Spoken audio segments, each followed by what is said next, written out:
Megan, you're good. Sarah, talk to me. Hi, I am Sarah Hawkins. Are you Sarah Hawkins? Yeah, I thought you were Searfoss. Oh, yeah. Whoops. Yeah, so I am Sarah Hawkins / Searfoss whenever I actually Searfoss. Searfoss. Whenever I actually get around to changing my name and all that good stuff.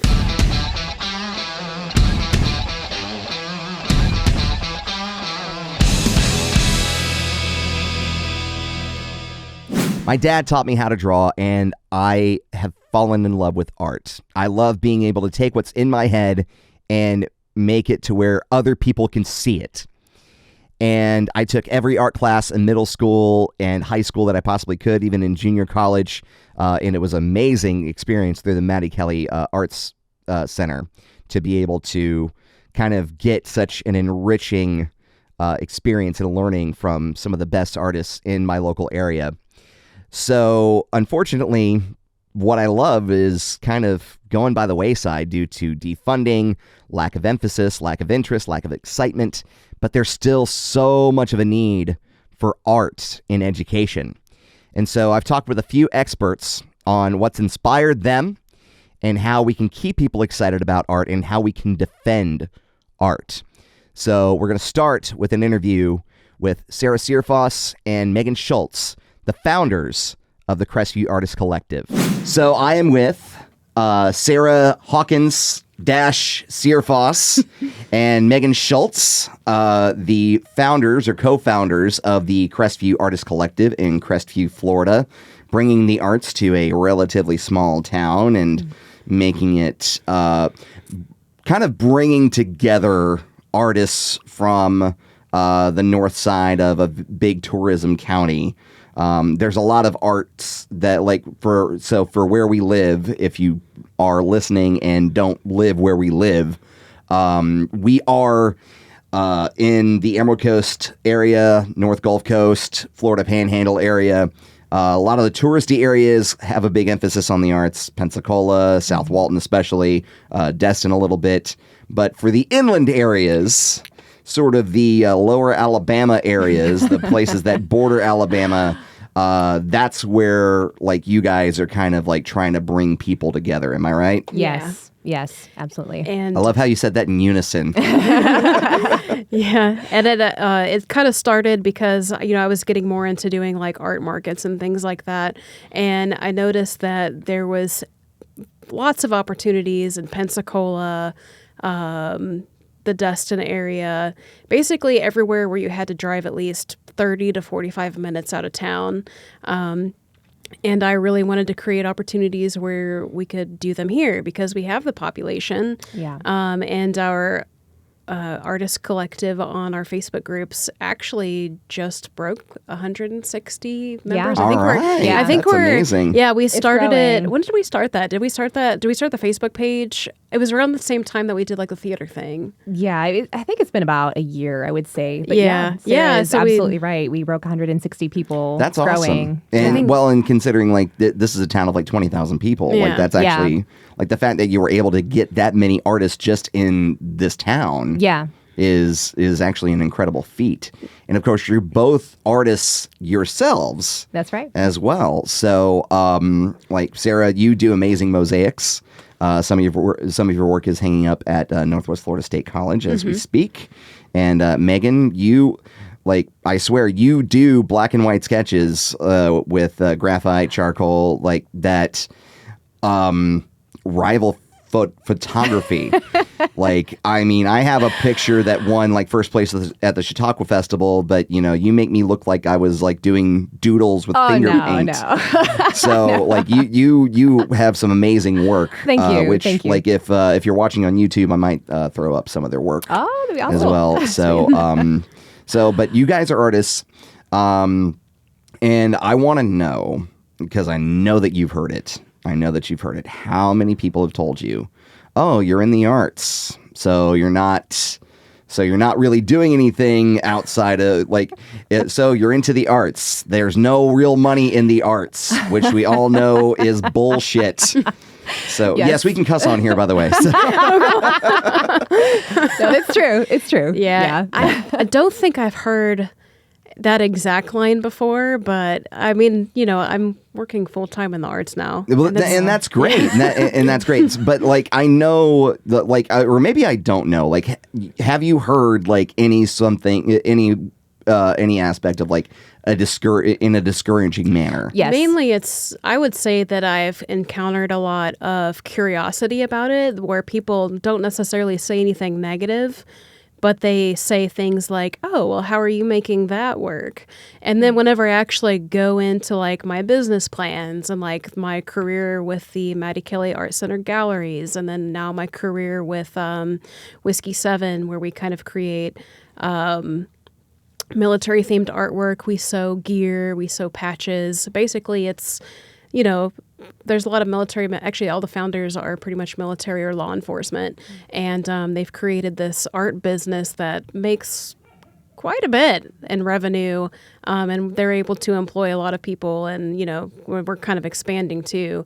And then I have my part-time art business that I make for my own artwork. Right. And I think bouncing off of that, I just think with today's technology, we have Etsy, we have online social media. Like, you can be an artist and make a decent amount of money, especially with today's technology and the connections we have. And that's great. Now, so Meghan, like, what were some of the more discouraging things that you've heard? I want to go from like the negative to the positive yes. about this. Like, I'm not talking about, it's like, oh, well, what were some of the negative things that you heard? But like, what are some of the things that you heard that like kind of like almost wanted you to steer away from the arts? Yeah, I guess I didn't particularly have a direct negative, comment, but I mean, like Sarah said, it's kind of like, oh, the arts, huh? The arts, huh? Yeah, it's like, oh, how are you making Yeah, so like, what about... Good for you! Yeah, like, don't you want a more serious career? But, I mean, art is,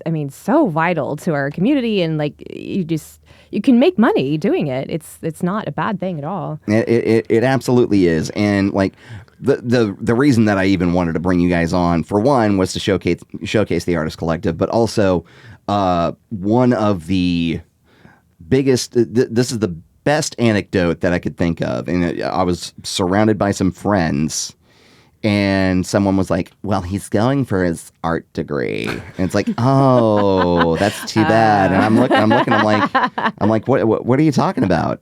And she's like, well, there's not a lot of money in art.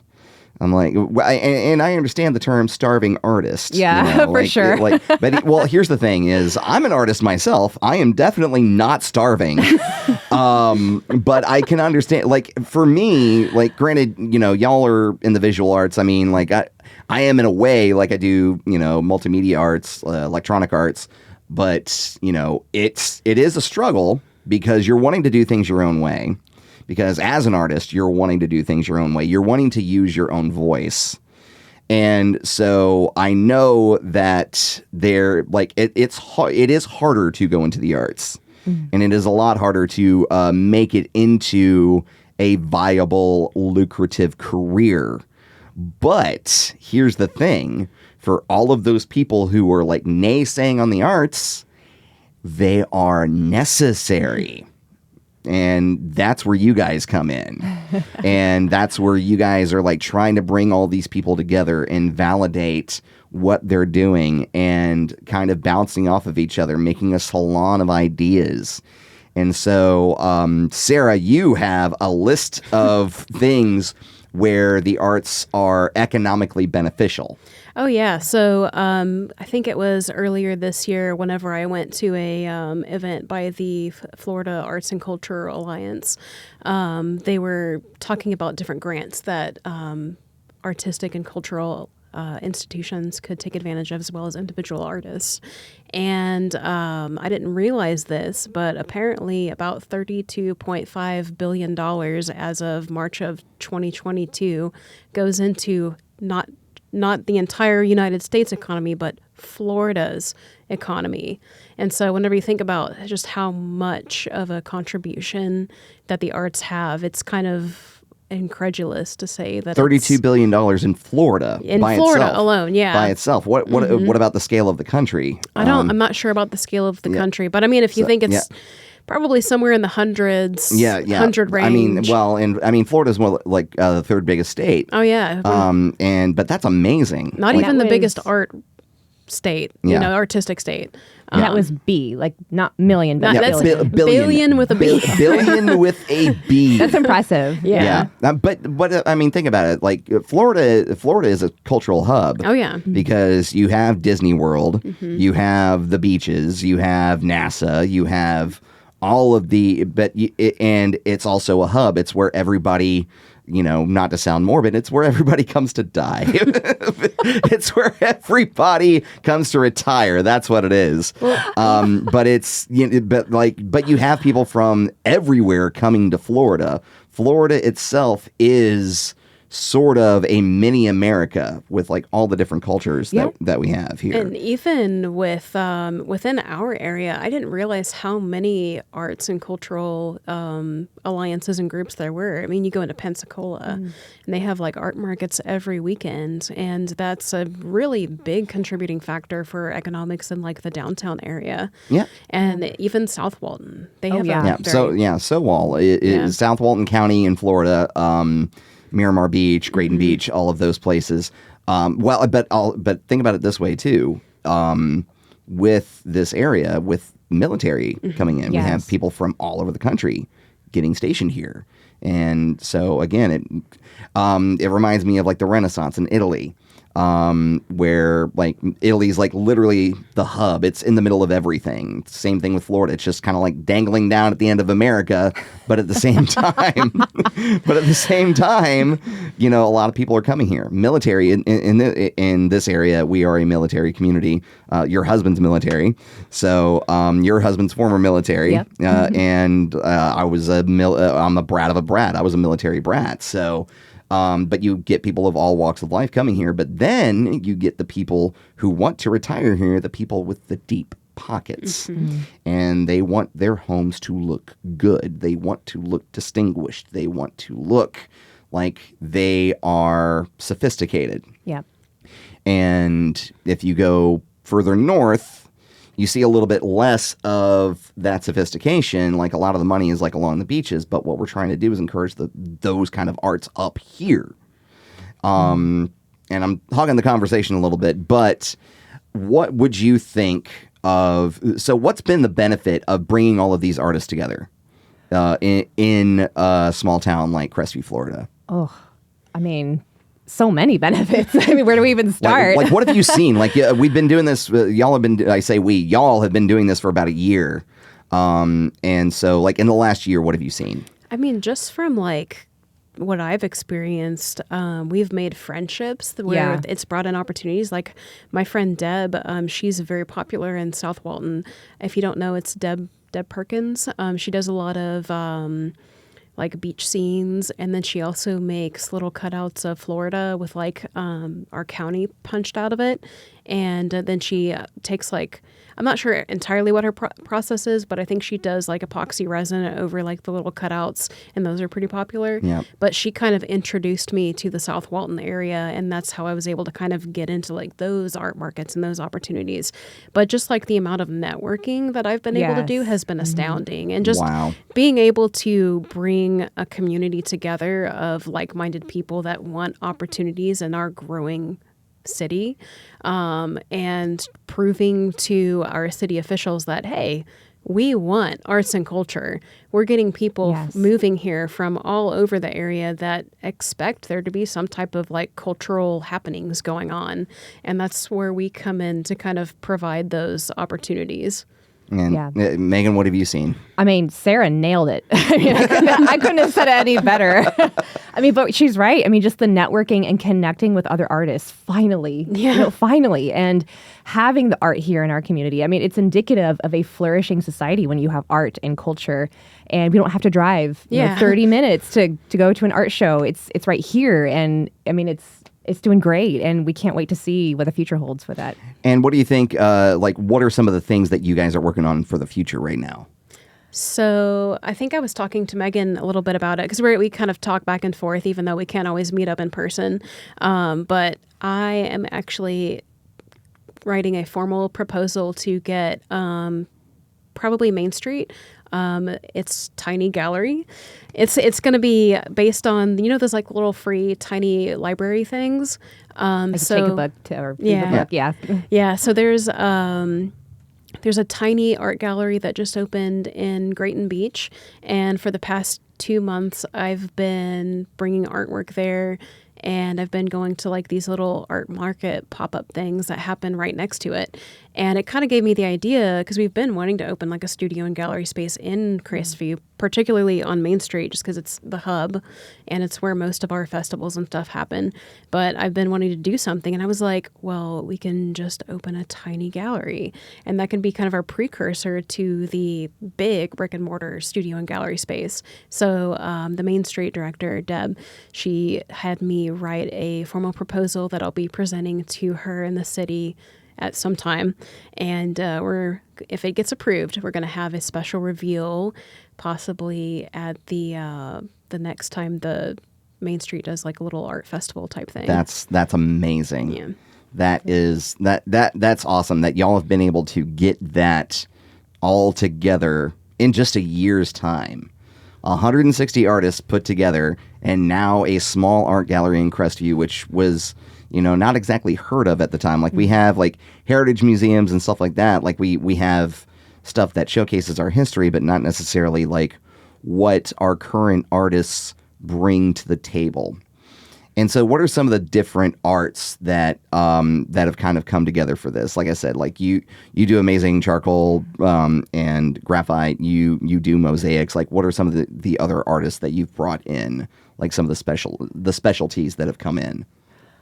Well, I'd say, we're just mostly connected on Facebook right now, so we haven't been able to see the art in person. Right. We actually have our first gallery night. Well, not really the first one. We did like art in the park. Was it last year? It was last year. Well, yeah, it was last year. I DJ'd. I DJ'd right, that for you last year. So yeah. Yeah, it was last year. I think it was actually last November. Yeah. Actually, it's like the same weekend. Oh, it is? Yeah. But yeah, so we're actually having the opportunity to meet with some of our local artists in the collective. And I think there was like a couple from outside the collective that applied too. Yeah. Over at COSBA, the 3rd of November. It's like Friday evening, the 3rd from 5 to 7. Okay. Yeah. The 3rd of November. Okay. The day that this podcast is probably going to drop. So come see it. Come check it out. Check it out after you see it. So last question for both of you, for one of each. And this is the same question. What about art drove you to want to art? Now that, we use nouns as verbs.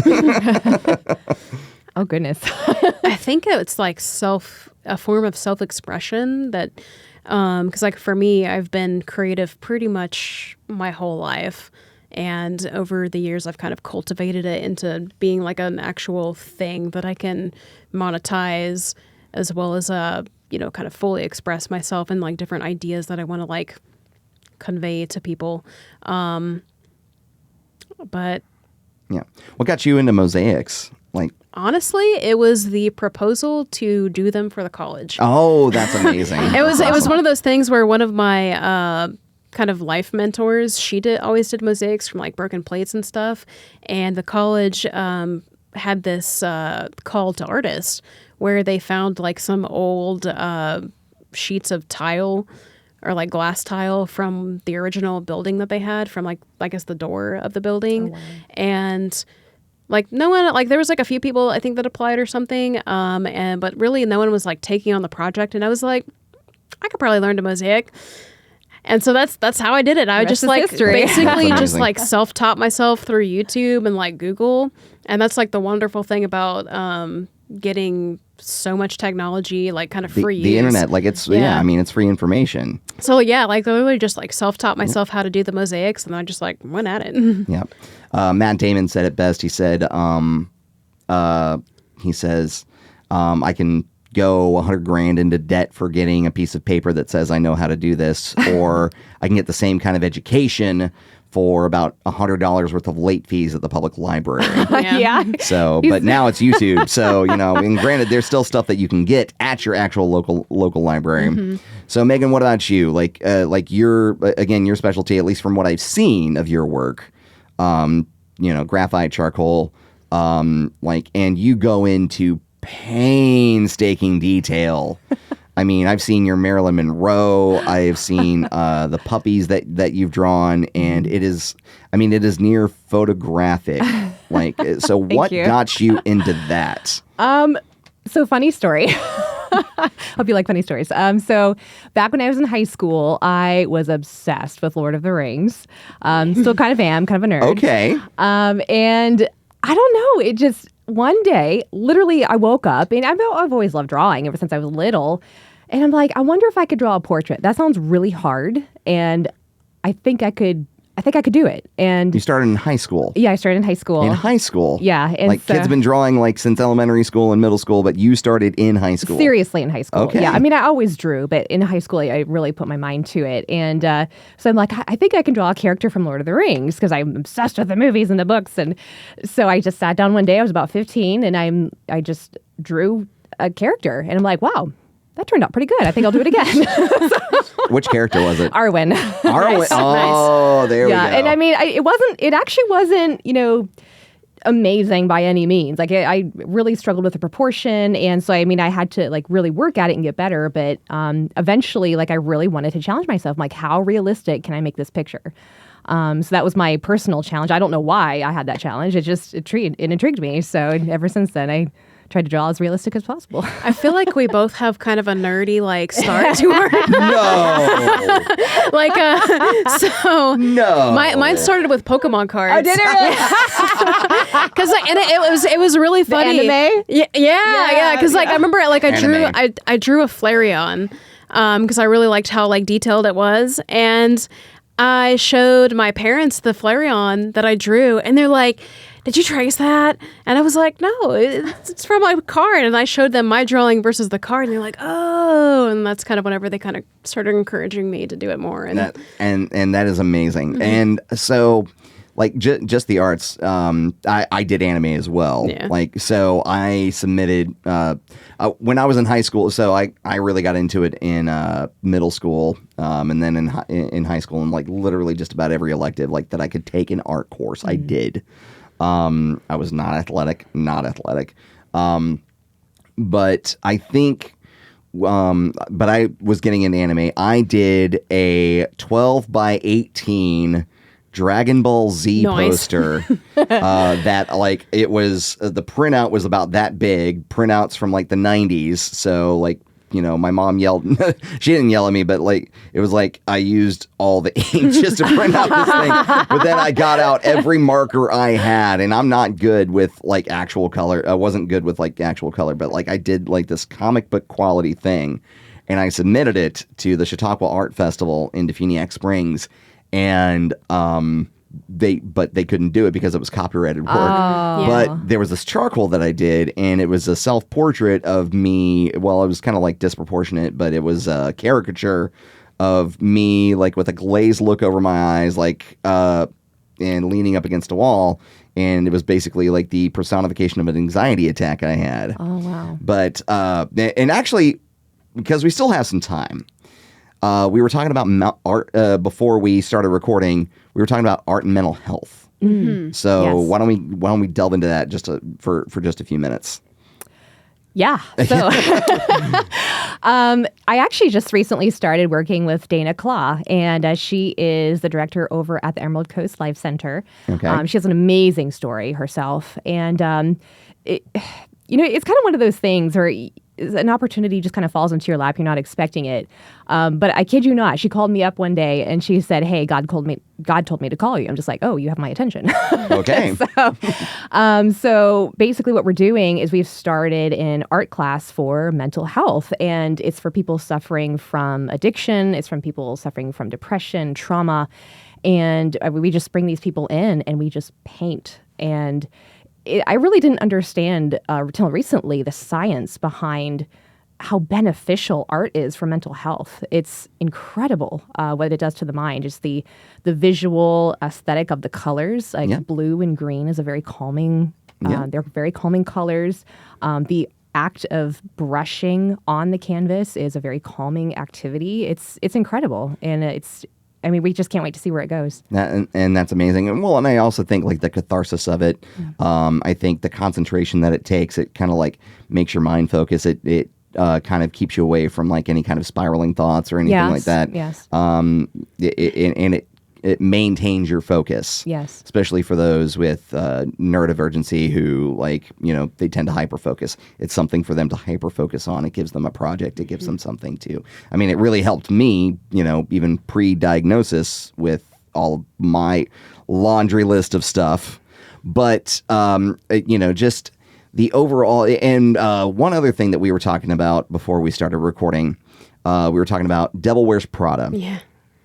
Because a lot of people, I say a lot of people, it's sort of like, sort of a stuffy term or whatever, but there are people who, think of, the arts as pretension. Like, again, like we're talking about the misnomer that there is no economic benefit to the arts.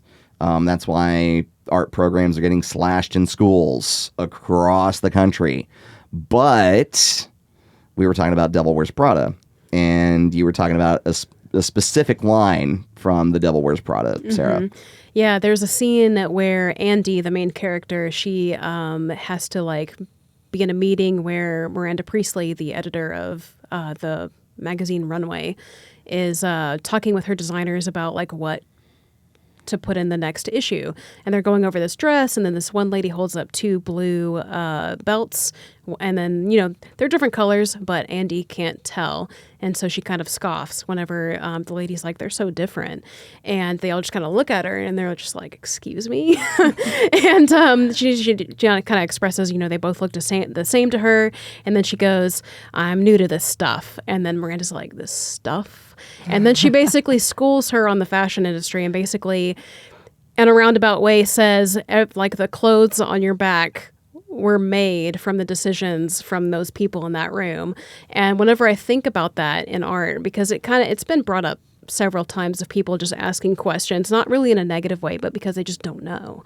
And it's like, when you think about it, really, a lot of things that we enjoy in life, down from the clothes that you wear to the car that you drive and the house that you live in, come from decisions that artists make, be them architecture, or architects, graphic designers, musicians, everything is connected in some form or way to the arts.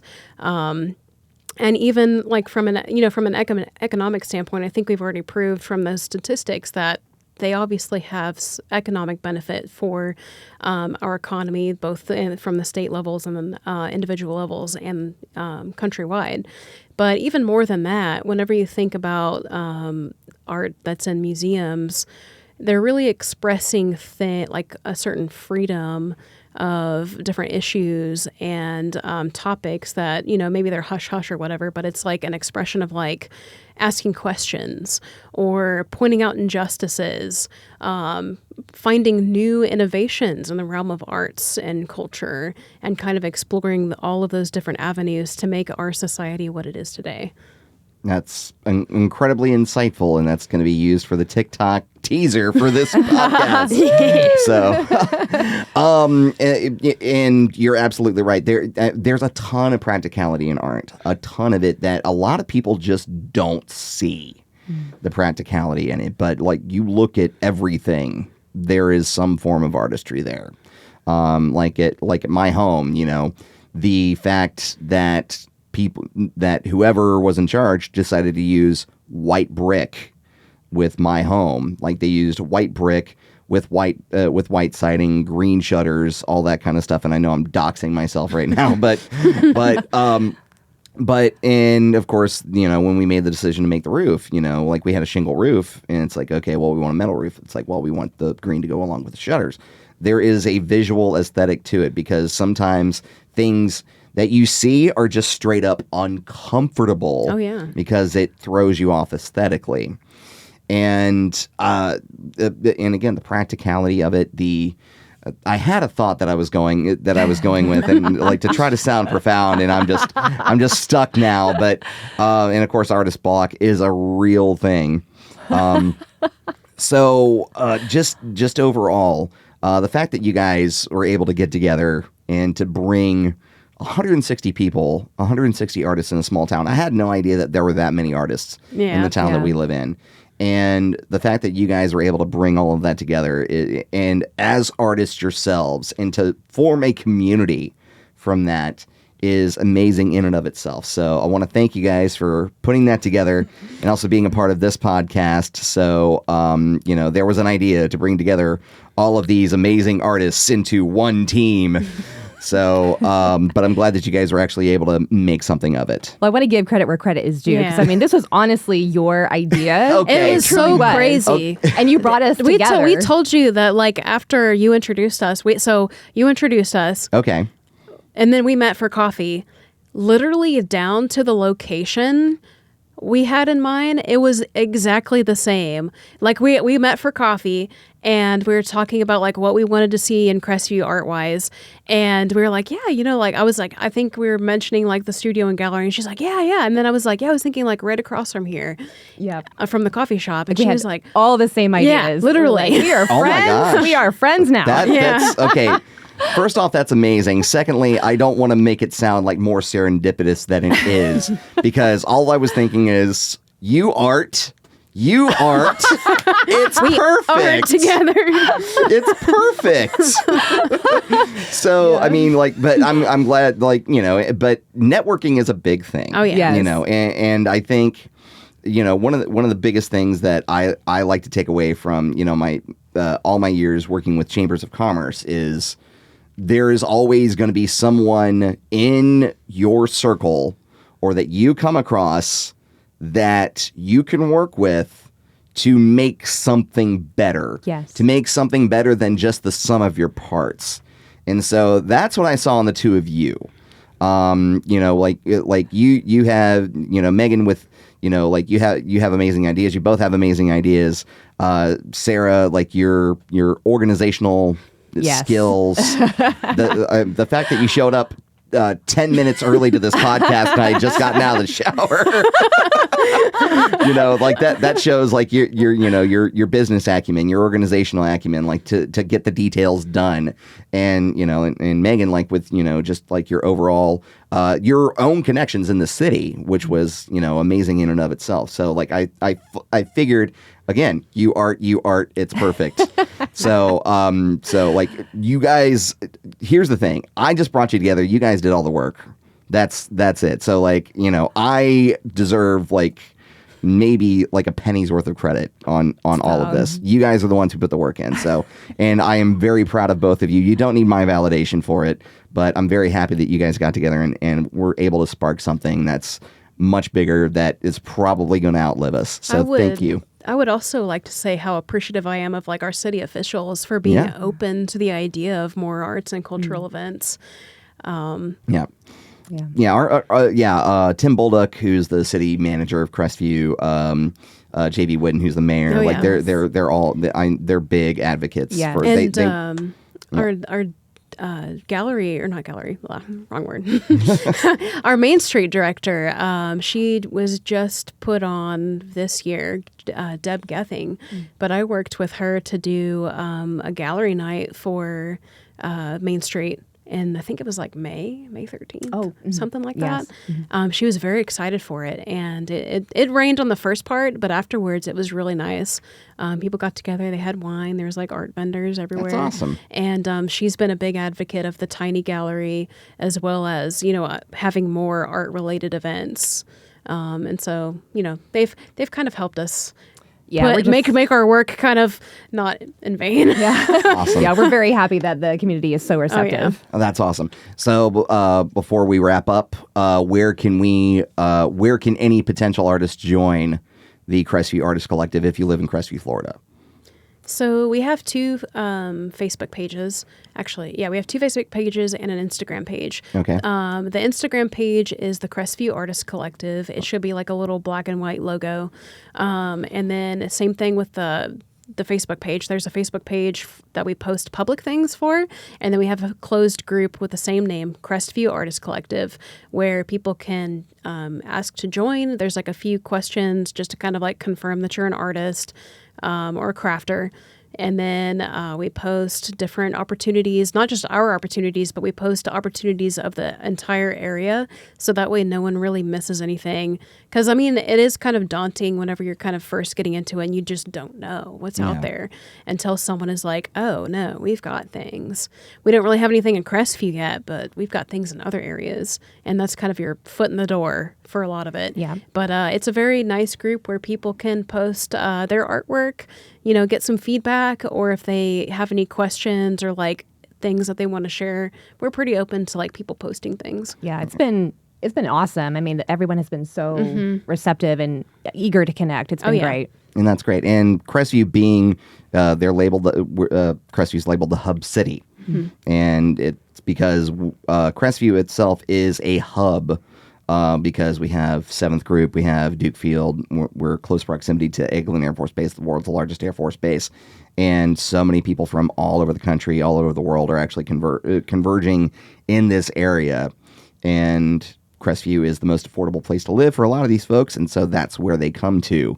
And so the fact that we're able to actually bring culture to Crestview, and the fact that you guys are actually able to do it is amazing, and it's long overdue, and I'm glad that y'all are actually a part of it. So Sarah Hawkins hyphen Searfoss, Meghan Schultz, Crestview Artists Collective, founders of the Crestview Artists Collective. Thank you guys so much for being a part of this. Thank you. Part of the performing art that I do is actually hosting trivia. You can check out Answers Up Trivia in the Northwest Florida area. You can check it out on all my social medias at Ace50 Media. That's at ACE50 Media. Hashtag Answers Up Trivia. Find out about all the different trivias that I got going on throughout the Northwest Florida area. And starting in 2024, we're expanding. I've got trivia 5 nights a week, and it's about to be 6-ish with 2 trivias in the same night. So with all the details, you can check it out, Ace50 Media on all the socials. Now, we're going to be talking to Wren Supak of the Mattie Kelly Arts Center at Northwest Florida State College. I am with Wren Supak, the director of Mattie Kelly Arts Center Galleries at Northwest Florida State College. And so you're good friends with my previous interview with Sarah Hawkins. Searfoss. I married her. You did the ceremony? I did. Yeah, I performed the ceremony. Wow. So that's so cool. Yeah, Searfoss. Well, I've always known her as Sarah Hawkins because like she labeled herself or she made herself out as an artist as like Hawk. And right. Like that was her signature. So yes, Sarah Hawkins hyphen Searfoss. And her husband Kyle's great. So that's really wonderful. Yeah. So Wren, thank you for being a part of this. I really do appreciate you. So we're defending art here. Okay. We're defending art. So in order for people to hear you, just lean in and let's talk. So I based this podcast off of a single conversation I had with some friends. And they were talking about how someone decided to become an art major. And then another one had a reaction of, ooh. And I said, what's the deal here? And they said, well, there's not a lot of money in art unless you become a big artist. But practically, it's worthless to have an art degree. And I'm like, excuse me? Because, granted, I do some visual arts, but like my art form is video, audio, and I consider myself an artist of some capacity, which reminds me of a professor that I actually had here when I went to school here. But beside the point. What does it remind you of? So I had a professor here in my art history class. She would always, that was her crutch phrase, was to some capacity. And in terms of rendering, that was her thing. Dr. Waters was her name. She was an amazing professor. Don't get me wrong, but that was like her crutch phrase, and I loved it. And I loved the art history class that I took here. I also took 2D art while I was here. Of course, like I've seen these galleries every single day, so I love every elective that I could possibly take was art. That's cool. And so, I talked with Sarah and also with Meghan Schultz, who are the founders of the Crestview Artists Collective here in Northwest Florida.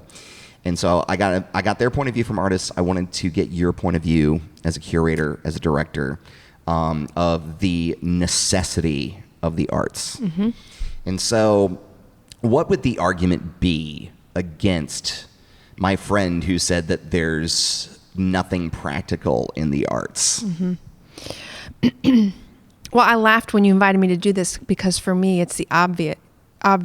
It's the opposite. Like, I am an artist. Yes. And I'm an established artist, and Yes. I obviously make a living because I'm working and I have health care and food on my table. So it's like a duh thing for me. But it depends on the person's frame of reference. I mean, if they want to... My uncle always said, if you want to make as much money as possible, then work in finance. It's like, okay, good point, Okay. Uncle Johnny. And he went from working in finance, and he was trained in mathematics at Harvard. And that was his major, but his undergraduate was in philosophy. So he went from working for American Express as an investor to the arts, to selling artwork. Really? Yeah. And my grandma, she was a sculptor and she made clothes, and her mom made clothes because they were poor and it was the Great Depression. But then my grandma became a fashion designer. And then I was like, well, I will do something that doesn't infringe on the sanctity and purity of my art. I will do something just to make money. And then, and I'll do my art and that'll protect it. Yeah. And then gradually I was like, I don't need to do that. I don't need to do that. And then over time, I thought, wow, I don't even need to have a day job. I don't need to teach art. I don't need to run art galleries. I don't need to be an arts administrator or work in a museum. I could just work 40 hours a week on being an artist and selling my art, and I would be able to support myself. And I firmly believe that today. But I believe that now, at this age. We were sort of sold the line earlier. That was sort of the ideal. You teach, you work at a college or a museum or in a school, and then you make your art, so you're not having to make money. But that's an old-fashioned idea. It is anymore, especially this day and age with Etsy, Yeah. with the internet, with a vast array of resources for you to market your works, to be able to showcase your works. I mean, Instagram was a godsend for artists, to be able to showcase their works online. Etsy for those who are creatives, for household items, and for just nice art pieces for people who want to commission somebody to do something for those pieces.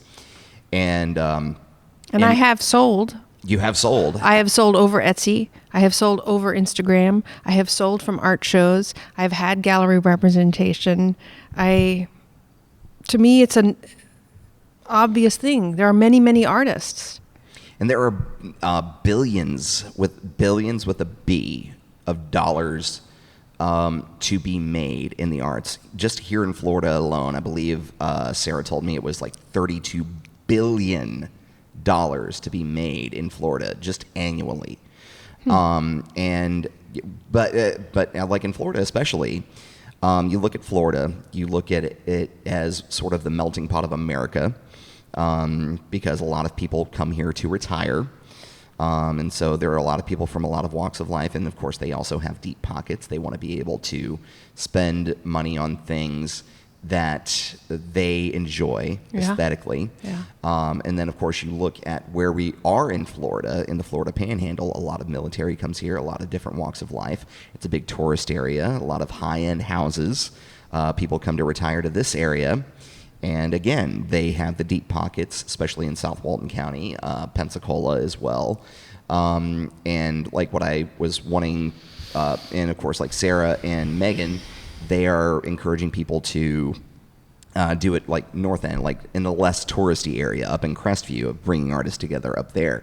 But it is a necessity. And here's the thing: is that everything that you enjoy, that people enjoy, is an art form in some way, shape, or form. That's what I wanted to mention. So, there is being a commercial artist, there's being a decorative artist, there's being a fine artist. You don't really need, it depends on your values. Like, you can make art and give it away and be very satisfied because that's what you need. That's what satisfies you. And then your day job is being an accountant or whatever. And then there's the symmetry of accounting and the balance of accounting. Like the balance and symmetry and asymmetry in painting. The elegance of numbers in general. I love numbers myself. Like, granted, I look at like finance and the decimal points intimidate me. Mm-hmm. But, like if you give me a chemical equation to balance, I think it's elegant in the way that it does it. In biology, my professor talked about shapes and how things just fit together in biology, like molecules that fit together. And everything is an art form. It's pleasing. It's satisfying. You see all these videos of like satisfying cleaning videos. But I will acknowledge that buying something that's not functional, like a painting or a photograph, is not a necessity. And it is a privilege to have the time and the materials to be able to pay for it, to make it. You could have many children and many responsibilities, and you could be taking care of your parents, and you could be working 100 hours a week and not have that time. So it's a labor, but it's also a privilege that I want to acknowledge that is real. And I do acknowledge that if you want to make a living from selling your visual art, that you're going to have to find people to spend their discretionary income, unless you're making something that's functional, like what was called craft. A beautiful chair, design, a gorgeous spoon, a bowl. Clothing. Right. Devil Wears Prada, we brought that up in the previous interview. Yeah. Talking about how there are people in this room that are choosing the color of sweater that you're wearing. And, that, and again, there are billions of dollars in fashion to begin with for something functional, something that you're wearing, but it's something that is pleasing not only to you, but also to others. Yeah. And now you brought up privilege. And what would you say to those who look at the art community and label it a negative stereotype of pretension? Well, like, that's broad, but there is some pretentiousness. Okay. Like in certain parts of it. Yeah. What part of that do you want to? Well, the kind of people with deep pockets, it's like, okay, well, like looking at art, I'm not making this argument. I am talking about like I'm here for it. Yeah, I'm not offended. Yeah. I'm not talking about this. So like, I'm making the argument for art. Like there is. You could even tell me I'm pretentious, and I'd be like, okay, let's talk about that. Yeah, I'm here for that. I'm too nice to do that, though. You don't need to be. Yeah, but no, I mean, that art would be exclusive to an elitist community. Would you say, but you were talking about the practicality behind it. And so we actually just kind of came full circle with that. Mm-hmm. But for someone who wanted a work like this, would you, I would think that you would equate it to getting like a Ford Mustang, it's an antique car. It's, it's nice. It's aesthetically pleasing. It's a muscle car. It's not fuel efficient. I'm talking like a classic Mustang, 67 Shelby, but it's not practical, but it's something that you want. Mm-hmm. And would you say that the purpose of art as a whole for enjoyment, it's something that brings you joy, and that in and of itself gives it purpose? Okay. There's so much to unpack philosophically here, and I love it, and I really am here for it. So now you're talking about form. You really want this pleasing form over its functionality, over its practicality, over the cost of gas, over the cost of repairs, maintenance. Totally get that, and I can relate to that. And sometimes battle with that. You know, I have this perfectly functional car I've had for 11 years and nothing's wrong with it, but I'm so bored and I want something beautiful, but I don't need it, and blah, blah, blah, blah, blah. And then there's the price of art. So this is how I have priced my art in the past. Okay. So there's the value of the work, which if it's a 2-dimensional work like a painting or a drawing, I charge just a flat rate by the square inch. Okay. And other artists do it differently, but I learned this the way that I do it from other artists. And what that does is it just takes the negotiation out of it. The value of the painting is this much. Let's say it's $10,000. And then, you know, as you become more and more established by the as an artist, you charge more per square inch. Then I don't have to haggle with you or feel insulted or whatever. Because you have a quantitative value already put in place. But here's what I'll do. And I have sold a painting for that value. But then I have somebody else who he and his wife really want that artwork. They really want to own that. And, you know, they both work in a blue collar job and don't have that amount of disposable income, but I want them to have that art too. So then I sell them the painting for what they can afford. I say, what can you afford? And they tell me, and I sell them the painting for that amount. But then when I give them the receipt with all the artwork information, I put the actual value. Okay. And then that's my way of equalizing the field. So that the people who are the haves in society are not the only people who can have fine art. I like that you're doing that too. We became friends like a year ago, but like I love you even more now because of that. Like the fact that you're able to, able and willing to be able to give to somebody who wants it but can't exactly like afford it because they don't have the deep pockets. Right. And I do love that. But I also love how you broke that down like quantitatively, scientifically. It's like you charge per square inch, which, you know, that's one of the things as an entrepreneur, Yeah. for someone who you know, is trying to price themselves out and they have no idea how to do it. I still struggle with it sometimes. Mm-hmm. Charging for DJ services, charging for anything else that like I MC or anything. But people have always said to me, know your worth, know your worth, know your worth. Mm-hmm. There's another anecdote of, it was something I read on the interwebs. It was an Etsy creator who, there was a woman who wanted a blanket. Mm-hmm. And she said to the Etsy creator, okay, how much is it going to be? And then the Etsy creator charged out like, you know, okay, this is the cost of materials. Like, here's the material, this material. I'm going to need to do this to make this. And the lady's like, okay, so I'm going to pay you that much. And she says, well, no, I still got to make time to do it. Mm-hmm. And she says, well, no, that's ridiculous. I'll give you the price for the cost of materials and nothing else. Mm-hmm.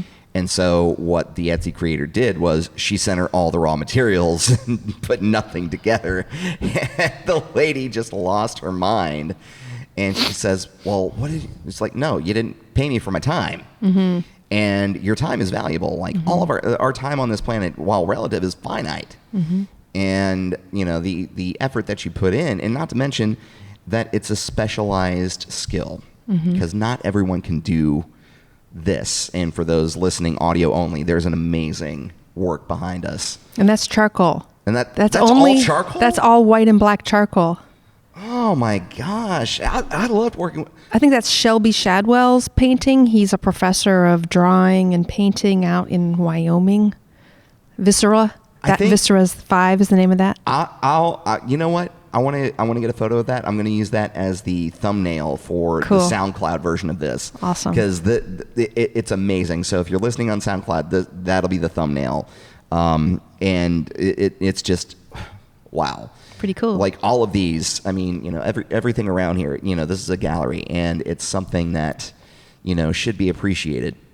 And, you know, forget practicality for a second and just look. And, something that Joan Rivers, quote from Joan Rivers, because like I'm in entertainment more than anything else. Mm-hmm. And she says, "We make people happy, and that's a calling." Yeah. We make people happy, and that's a calling. So like for someone to be able to look at this and feel just a little bit better about their day. They come into their home, they're stressed out at the end of the day, and they're able to look at something, or at the very least, show somebody like a blue collar worker who, like the person that you made the discount for, and to be able to come in after a long, hard day and look at that and say, okay, I got that for me to look at every day, and I earned this. Yeah. Thank you. And I think it's important that when the person acquires it, even if it's for free, that they have the value of it, because then they have an asset, a physical asset. And the assets of it. Because you're able to price it out, and God forbid anything happen, but... Like a fire or a hurricane. Yeah, fire, hurricane, which... both happen in Florida. Which happens all the time. Both happen Something in Florida. I know a lot more about after working here. And they're able to get that value back. Right. And what would you say for, and of course there's the term starving artist. Mm-hmm. There's the term starving artist. What would you say would be the biggest piece of advice to give to an artist who is starting, who has gotten all the flack from all the naysayers, saying, "Oh, you're going to be an artist. You need to do something. You need to do something more practical." Now you had your anecdote, but I'm talking about some piece of advice, if there is something in your thought library of sort of an instant, do this, it'll make everything easier. What would you say that would be? Well, if you want to be an artist, you have to show up. Show up. You have to show up and make art. You just have to keep doing that. It takes discipline. That doesn't mean that you'll sell it. If you want to sell art, you have to spend time selling art. You see? You see what I'm saying? Yeah. You have to actually make the effort. Yeah. And there are a lot of times when you'll be hungry and not know where your bills will how they'll be paid, or it will be feast or famine, and you can have a regular job and support yourself that way, so you have the stability, so you feel calm, so you can know that you'll eat, and then spend time every week making your art, and spend time every week learning the business of art. If you want to be an artist and make money, you have to learn the business of it. Okay. And that's actually my tip. I wholeheartedly agree. For one, I've been told I'm a business person, but I'm like, no, I'm not. I'm an entertainer. I'm an entertainer. The business part is me asking for money and me pricing out gear for me to do that. But I am an entertainer. I'm not a business person. I am terrible at pricing out stuff. I am terrible at... I'm terrible at asking for money, because I'm like, I just want you to have this. Right. I feel bad for... That's why I do that pricing thing. Yeah. Because also I give things away as well. Yeah. And I have to try to rein it in. Don't do that. They probably would have paid X amount. And actually, before this recording, I was actually talking to a DJ. I was already booked for an event, and so I knew that there was another DJ who was up and coming, who just started, and he got the gig, which is great for him. And he said, "Oh, thank you so much. I'm probably going to pick your brain about it." And I said, "Here's the thing: know your worth. Period. Know your worth. Know the amount of." And there was, and please correct me if I'm wrong. I have no problem conceding the point.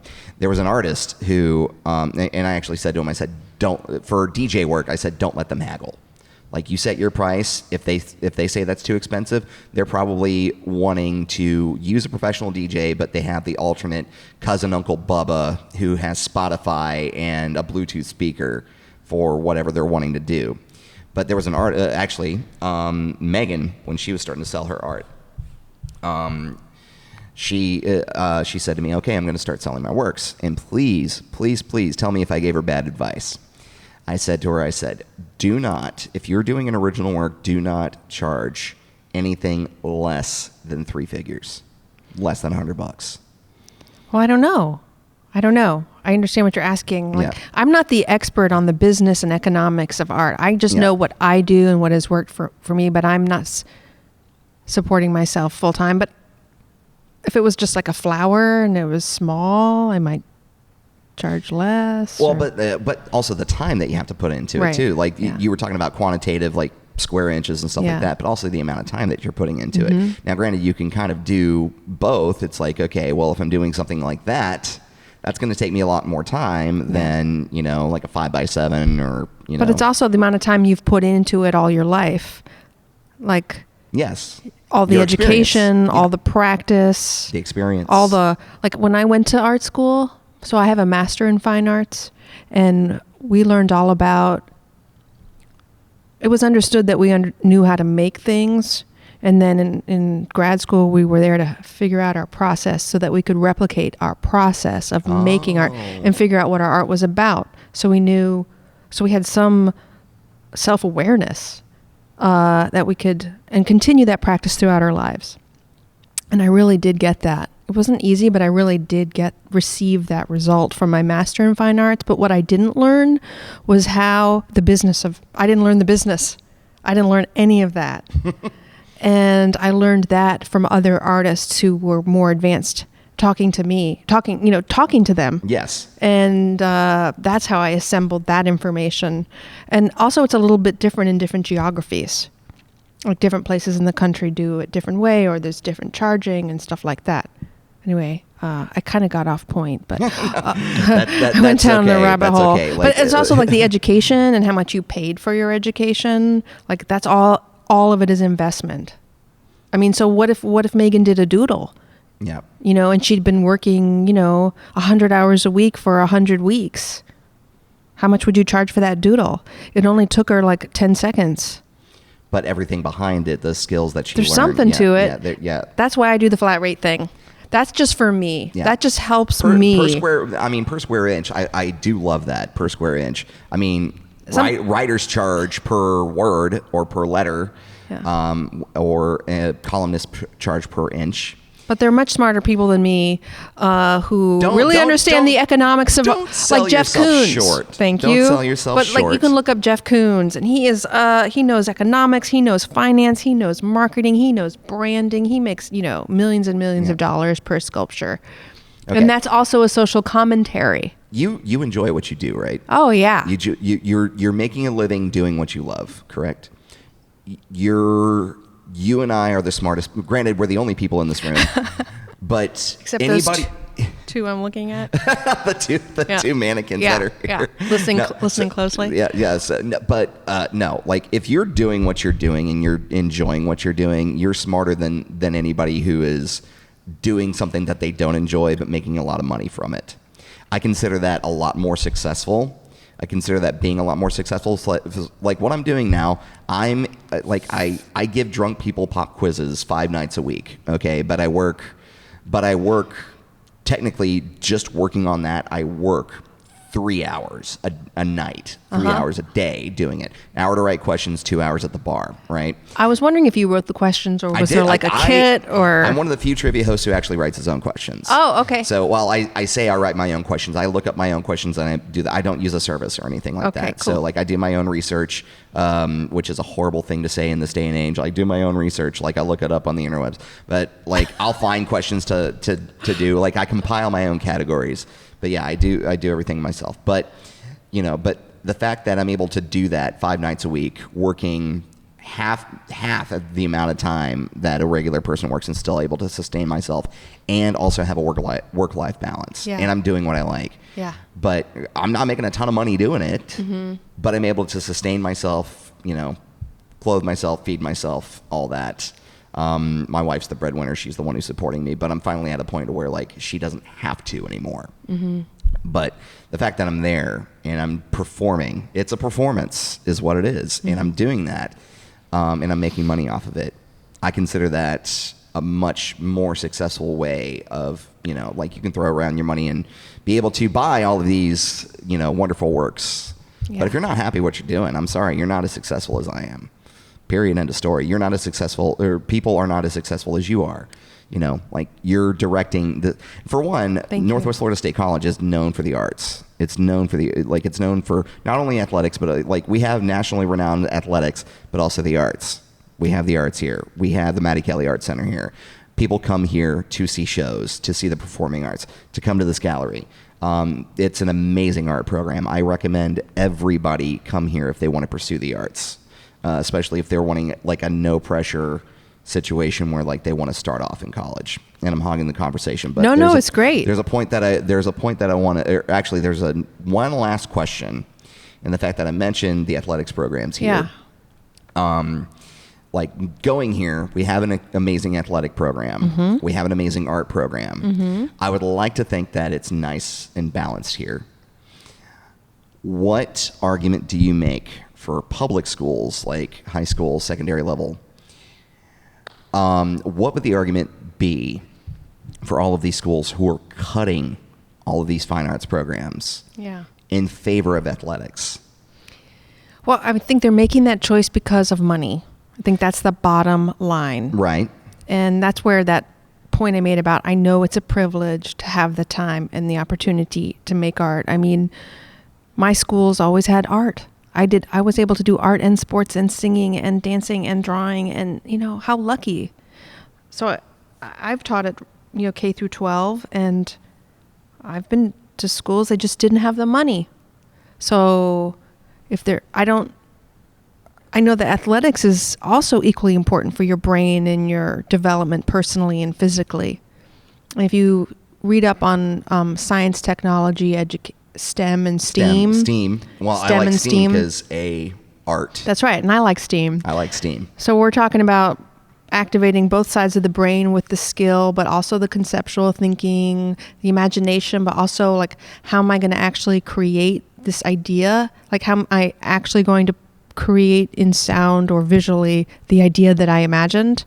And computer programmers need those same left and right brain functionality. They have to be able to think creatively. And a lot of people who like write in Chronicle of Higher Education, and scholars who write about education and workers of the future, they talk about they are going to need to be able to use both sides. They can't only be on one side of the brain. They have to be able to put ideas and then think about implementing them or how to functionally do them. And you already understood that at the beginning, that it's a skill. It is. You don't just walk in knowing how to draw a house. You actually have to figure out how to make what you imagine actually come out. Yeah. And you have to measure stuff and plan stuff and use a certain kind of thickness. And a lot of students here who are going into science and engineering, they quickly pick that up after like 1 or 2 art classes. That's well, and also I like to think of it as, I mean, like in editing videos, that's a science in and of itself, because you have to use aspect ratios. Like you actually have to use math in editing videos, but also like one of the biggest things that I ever learned in my middle school art class was the color wheel. Right. Complementary colors, cool color, warm colors, neutral colors. Like with my aesthetic, like I go with red and black, like, and it's actually from going to school here. Those are my colors because I went to school here. Right. Red and black were my colors. But I also know that, whenever I'm doing anything, I want to try to utilize as many neutral colors as possible, because if I want to put anything with it, I don't want it to clash. Because like if I wear anything green with this, it's going to clash. If I put anything in my graphics that doesn't go along with the warmer colors, it's going to clash. But back to sports and art. Sports is an art form in and of itself.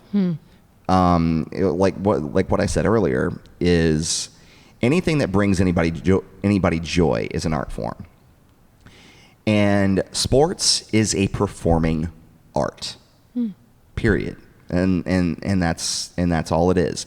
You are showcasing skills. It is no different from dance. Because you have to have a vertical leap in order to receive to receive a football or to be able to dunk. Yeah, you made your point. Yeah. I agree. Yeah. I mean, I like watching football because of the visuals. Yeah. Like what they're doing and what their costumes look like and the leap up in the air. Well, and there's an aesthetic. Like I appreciate that. One of the things that really got me into watching football was the field design. was the football field design. That's interesting. The logos that were on there. One of the things that drove me nuts was when they had like all these specialized things on the field, it would be lopsided. I'm like, no, you did it wrong. Yeah. But there's so like during the time of this recording, the big story is Taylor Swift, Travis Kelce. Travis Kelce plays for. They're a couple now. Yeah, they're a couple now. Taylor Swift, big, singer, artist. She sells out stadiums. Obviously the much bigger star, but like there are fans of Taylor Swift who are some jokingly, some not so jokingly diminishing Travis Kelce, and also vice versa. Like there are football fans diminishing Taylor Swift, and I'm like, they're both artists. They are both They're both performers. Period. Like there is literally no difference. The only difference is the form of art that they do. Like Taylor sings, Travis jumps, catches, runs. But he's using his athletic prowess to entertain millions of people every week. And Taylor's doing the same thing through singing, entertaining millions of people through her albums, through her stadium tours, all of that. There is literally no difference. No one needs to diminish the other. And so the argument that I would make for school programs, and don't get me wrong, I made a career out of being a sports announcer. But there is literally no difference between sports and art. Okay. Because they both bring people joy. Both bring people joy. And I believe for the kids who don't have that athletic prowess like myself, we need to be able to have some other outlet for it. I will have to say, I don't think art is only about making joy, bringing people joy. I think some art that is purely decorative is about pleasure. But I think other art is about making joy, but yeah, is about making you think, or provoking ideas, or causing tension, or political art. That's about it's sending a message, right? So there's all kinds of art. So I don't want to. You don't want to make it reductive. Kind of. Yeah, you don't want to make it reductive. And I understand. But I think joy is great. And through art, I mean, it's a form of expression. Yeah. But like for anybody who is expressing that expression for themselves brings a transformative form of joy, I believe. Because if it's political art, I believe it's catharsis. Because they're expressing their anger towards something that they don't like politically. Or it's conversation. It's conversation. And I enjoy conversation. Yeah. Even though I may not figure out the answer or come to a catharsis or something like that, I'm appreciating the exchange of ideas, maybe generating new ideas. You're appreciating I think the exchange. Art is many things. Yes. That's kind of like if I look at this conversation from the outside, I think it would be obvious. I think it is many things and there are many parts to it. Yeah. And I would also like to think that like there is joy that you get out of knowing that you influence somebody. Right. So there's still a form of joy. Yeah. Still a form of joy. Yeah. Like it all like that's that like I know it does sound reductive. I know it sounds reductive. But at the end of the day, as an artist, if you're expressing yourself through catharsis, you're getting joy out of it in some way, shape, or form. Either catharsis or knowing that you influenced somebody or knowing that you started a conversation and knowing that that can become something bigger. I think in my words, it would be satisfaction. Satisfaction. I like that. Maybe I would get some satisfaction. It depends on what the work is about, really. Yes, satisfaction. Yeah. Okay. Yeah. And with that, unless there's anything else you want to add, I think with that we can wrap this up. I appreciate this. Well, thank you for the opportunity. Thank you, J. Wren Supak, the director of the Mattie Kelly Arts Center Galleries. At Northwest Florida State College. Yep. And before we go, so there's the gallery here in Niceville, Florida, at Northwest Florida State College. And you said that there's new galleries coming. Yeah, so we actually have 3 galleries here in this building. So there's the Holzhauer, the McIlroy, and then the foyer or the hall gallery. So we have displays there year round. And then we have the Doolittle exhibit about the Doolittle Raid. That's a part of World War II history that locals are really connected to in Raider Arena. Yes. As you go into the sports arena. Telling a story. Yeah. And then we have the Robert L.F. Sykes Library, which is a campus of the college now up in Crestview. So his wing we're turning into a historical museum about his work. That's awesome. It's fun. That's amazing. That's amazing. Well, Wren, thank you so much for being a part of this. My pleasure. I appreciate it. Thank you for having me. That's the beauty of art. That's the beauty of commissioning something. And that's why it's kind of hard to put a price on art. Now, Wren did an amazing job in doing so per square inch. I loved it. But she also made it to where like she wanted someone to have her art. She wanted someone to basically hear her voice in a way. And I just love that. So thank you to Wren Supak of the Mattie Kelly Arts Center at Northwest Florida State College. Thank you again to Sarah Searfoss and Meghan Schultz of the Crestview Artists Collective for being a part of this podcast. Our next podcast, which is going to be coming out on my 40th birthday, The Perfect Topic, we are bringing back Stephanie Butler of Clarity Counseling out of Shalimar, Florida, to talk about imposter syndrome. And I might have another special guest. We'll have to see. Haven't booked them yet. But I will see you then.